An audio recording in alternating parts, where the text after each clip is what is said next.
Welcome to Democracy Now!, democracynow.org, The War and Peace Report. I'm Amy Goodman.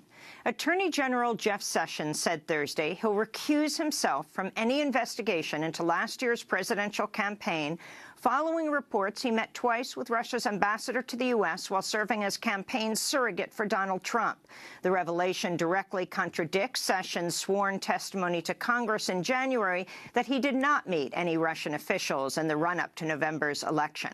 In a hastily assembled news conference Thursday, Sessions called charges he lied under oath totally false and said he failed to mention the meetings with Ambassador Sergei Kislyak because the two did not discuss the campaign. I was taken aback a little bit about this brand new information, this allegation that surrogates, and I had been called a surrogate for Donald Trump, had been meeting continuously with Russian officials, and that's what it struck me very hard, and that's what I focused my answer on. And retrospect, if I should have slowed down and said, but I did meet one Russian official a couple of times. That would be the ambassador. Thank you all. Take care. Attorney General Sessions' decision to recuse himself came just hours after President Trump said calls for Sessions to resign amounted to a total witch hunt. Trump was questioned by reporters while touring a naval warship, the USS Gerald Ford, on Thursday. Mr. President, do you still have confidence in the Attorney General, sir? Total. Should Sessions recuse himself from investigations into your campaign in Russia? I don't think so at all. When did you first learn that Sessions spoke to the Russian ambassador? Did you know during the campaign? I don't think he should do that at all. When were you aware that he spoke to the Russian ambassador? I wasn't aware at all. Meanwhile, ABC News reported Thursday that Sessions used political funds from his senatorial re-election account to meet with Ambassador Kislyak on the sidelines of the RNC in July. There were growing calls Thursday for Sessions to resign and even to face prosecution. The ACLU demanded an investigation into whether Sessions committed perjury. And President George W. Bush's former ethics lawyer, Richard Painter, said, quote, misleading the Senate in sworn testimony about one's own contacts with the Russians is a good way to go to jail, unquote. On Capitol Hill, a chorus of Democratic lawmakers called for Sessions to step down, while demands grew for a special prosecutor to investigate allegations Russia interfered in the 2016 election on behalf of Donald Trump. Meanwhile, the New York Times reported Thursday that two other members of Donald Trump's inner circle met with Russia's ambassador ahead of the presidential inauguration. At the December meeting at Trump Tower in New York, where Trump's son-in-law and senior advisor Jared Kushner and former National Security Advisor Michael Flynn, who resigned last month following revelations he spoke by phone with the ambassador and discussed U.S. sanctions against Moscow. We'll have more on the widening scandal and allegations that Russia interfered in November's election after headlines. On Capitol Hill, Republican Senator Rand Paul's blasting his party's leadership for failing to make public a draft document of the Republican plan to replace the Affordable Care Act. Senator Paul brought a portable copy machine with him Thursday as he unsuccessfully searched the offices of the House of Representatives for a draft of the bill. At one point, Capitol Police barred Senator Paul from entering a room where the document was rumored to be. Senator Paul told reporters, quote, we're here asking for a written copy of this because this should be an open and transparent process. In climate news, the top UN official tasked with tackling global warming says she was denied a visit with U.S. Secretary of State and former ExxonMobil CEO Rex Tillerson. Patricia Espinosa, head of the UN Framework Convention on Climate Change, is touring the U.S. and said Thursday her request for a meeting with Tillerson went unanswered. Meanwhile, the New York Times reports the White House is sharply divided over President Trump's campaign pledge to cancel the 2015 Paris Climate Accord. The Times cited unnamed officials who said Trump's chief strategist, Stephen Bannon, is pushing the U.S. to withdraw from the agreement entirely, while Trump's daughter Ivanka and Secretary of State Rex Tillerson are said to be calling for the U.S. to remain a signatory to the pact.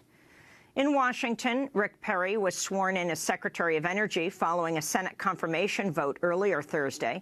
10 Democrats and Maine Independent Angus King joined 51 Republicans in confirming the former Texas Republican governor. In 2011, Perry famously attempted to propose abolishing the Department of Energy, but then couldn't even remember the name of the agency.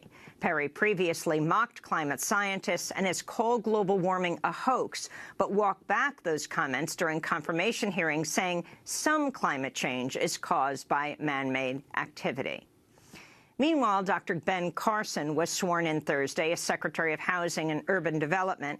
Senate confirmation of the retired neurosurgeon and former Republican presidential candidate came on a vote of 58 to 41 earlier in the day. Dr. Carson has never been elected to any office and has no experience heading a government bureaucracy. The Indianapolis Star reports Vice President Mike Pence routinely conducted state business over a private email account while serving as governor of Indiana, and hackers broke into his emails.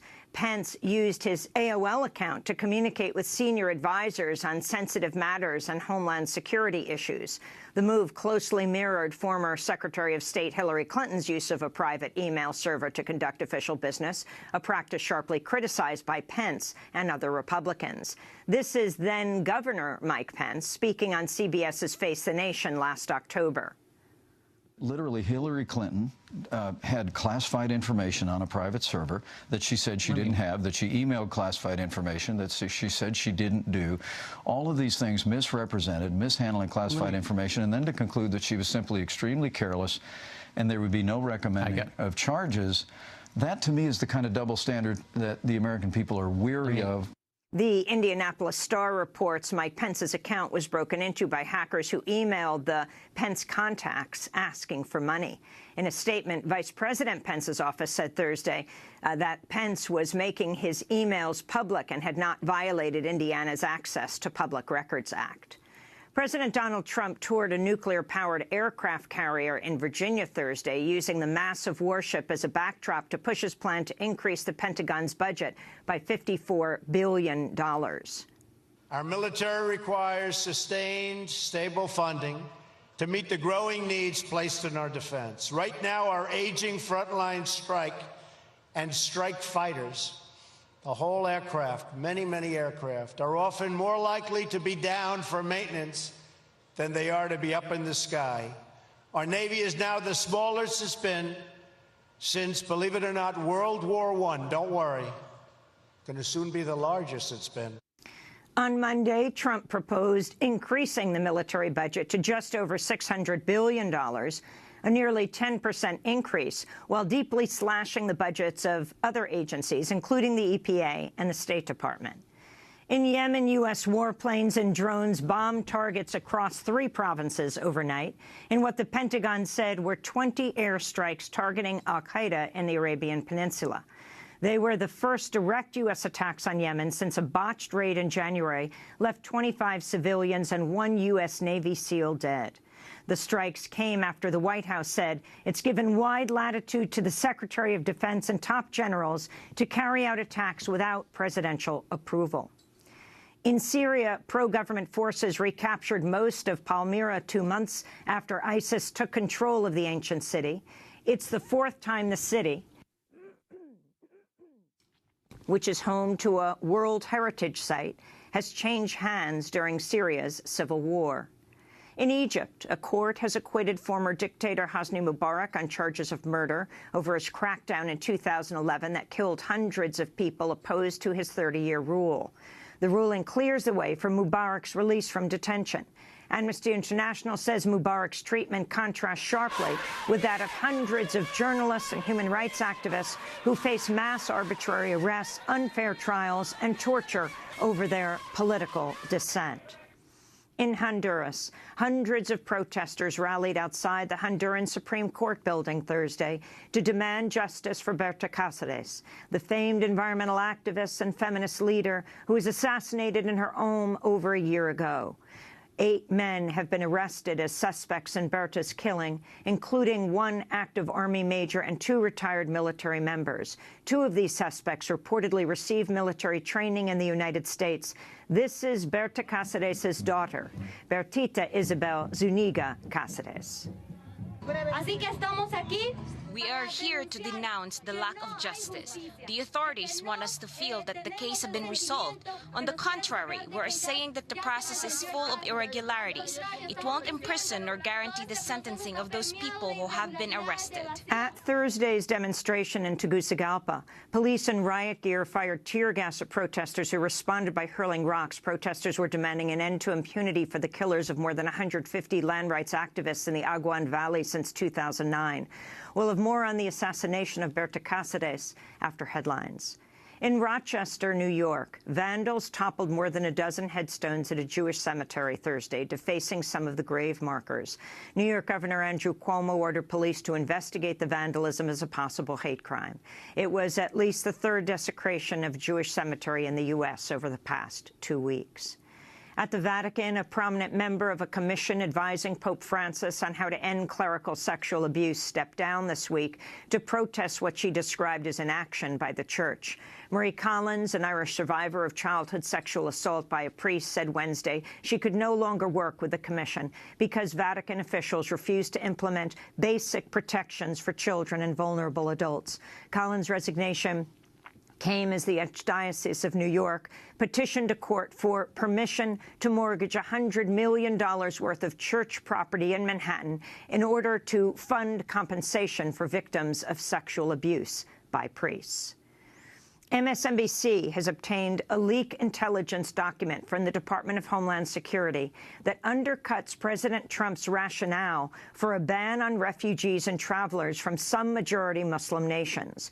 The Rachel Maddow Show reports the leaked document makes the case that most foreign-born U.S.-based violent extremists are only radicalized after living in the U.S. for a number of years and are unlikely to pose a threat upon arrival. In an update to a story we reported on Thursday, ICE has released a 26-year-old El Salvadoran asylum seeker who was removed from a Texas hospital in handcuffs and taken back to a private jail after she'd been diagnosed with a brain tumor. On Thursday, Sara Beltran Hernandez was granted a $15,000 bond, and her family raised the total sum to secure her freedom. Beltran issued a statement thanking supporters who made calls for her release, saying, quote, "I can now get the medical care I need and be reunited with my family." You can go to democracynow.org to see the whole discussion on Thursday's show. In more news from Texas, a woman arrested by immigration officials at a courthouse where she was seeking a protective order against an abusive boyfriend has now been charged with illegal reentry to the United States. County officials believe the agents acted after a tip-off from Irvin Gonzalez's alleged abuser. Women's rights advocates have argued that the arrest of Gonzalez sends a message to survivors that if they seek help, they will be deported or jailed. In Mississippi, lawyers for Daniela Vargas say ICE officials are preparing to deport the 22-year-old undocumented immigrant without a court hearing. Vargas was arrested this week shortly after she spoke out publicly against a February immigration raid that saw her father and brother detained by ICE. Vargas was brought to the U.S. from Argentina as a child. She has a pending application for a renewal of her DACA status, granting her permission to live and work in the United States. And a bill before the Arkansas State Legislature would prohibit publicly funded schools from teaching the works of legendary historian Howard Zinn. House Bill 1834 would bar teachers from including all of Zinn's writings from 1959 through his death in 2010. In 1980, Howard Zinn published his classic book, A People's History of the United States, which would go on to sell more than 1 million copies. The Arkansas bill is not the first attempt to censor Zinn's works. Indiana's governor attempted a similar measure in 2010 and 2011. Arizona lawmakers removed A People's History from schools in Tucson as part of the ban on Mexican-American studies. And those are some of the headlines. This is Democracy Now!, democracynow.org, The War and Peace Report. I'm Amy Goodman.